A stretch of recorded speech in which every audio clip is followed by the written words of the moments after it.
আমার জীবনে অনেক মানুষ আছে যারা উপর দিয়ে আমাকে ভালোবাসা দেখায় কিন্তু ভিতর দিয়ে আমাকে একদমই সহ্য করতে পারে না। জানি না আমি এইসব মানুষদের কি ক্ষতি করেছি।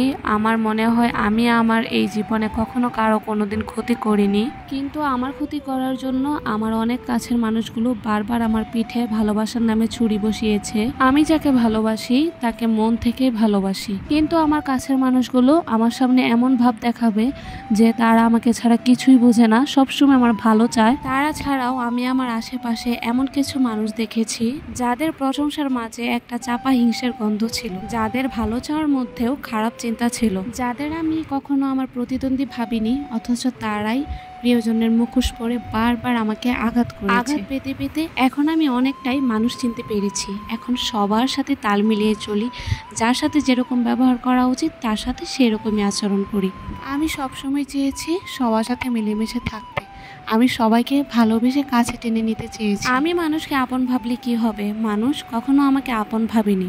স্টিল এখনো আমি কিছু মানুষকে আমার সবটুকু উজাড় করে দিয়ে করেই যাচ্ছি, কিন্তু দিন শেষে তাদের মুখে আমি শুধু বদনামি শুনতে পাচ্ছি। শ্বশুরবাড়ির লোকেরা আসলে এরকমই হয়, কলিজা ভুনা করে দিলেও বলবে লবণ কম হয়েছে। হয়তোবা আমার শ্বশুর বেঁচে থাকলে আমার সামনে কখনো আঙ্গুল তুলে কথা বলার মতো সাহসী পেত না, কারণ আমার শ্বশুর সেই সুযোগটা কাউকে কখনো তৈরি করে দেয়নি।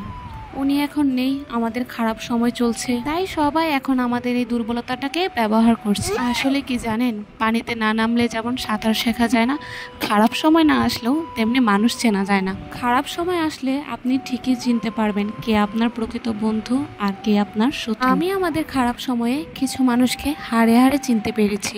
এইসব মানুষ যে কোনোদিন আমার ক্ষতি করবে আমি সেটা কোনোদিন ভাবিনি। অন্যের ক্ষতি করে ভাবছেন পার পেয়ে যাবেন, একটা কথা মনে রাখবেন, পৃথিবীর ইতিহাসে এমন কেউ নেই যে অন্য কারো ক্ষতি করে পার পেয়ে গেছে। জানেন তো, কর্মফল খুবই ভয়ানক জিনিস, আর যা করবেন তা আগামীকালই আপনার উপরে সেভাবেই ফিরে আসবে। আজকে কেন জানি না আমার খুব ইচ্ছে করছিল আমি মুরগির মাংসের সাথে পাতলা খিচুড়ি রান্না করে খাবো। যেহেতু আমাদের বাসায় পোলাওর চালও শেষ, তার জন্য অল্টারনেটিভ হিসেবে আমি ভাতের চালটাই ব্যবহার করেছি। খেতে যখন ইচ্ছা করেছে যেভাবেই হোক সেটা তো আমাকে রান্না করে খেতেই হবে। রান্না করতে গিয়ে দেখি আমার জিরের গুঁড়োটাও শেষ। পরে আর কি করার, আমি প্যাকেট একটা কিনে এনেছি। ওই পাশে গিয়ে দেখি আমার আদা বাটাও শেষ। সারাদিন নেই কারেন্ট, এখন যে আমি একটু পরিমাণ আদা ব্লেন্ড করে রান্না করব সেটারও কোনো উপায় নেই।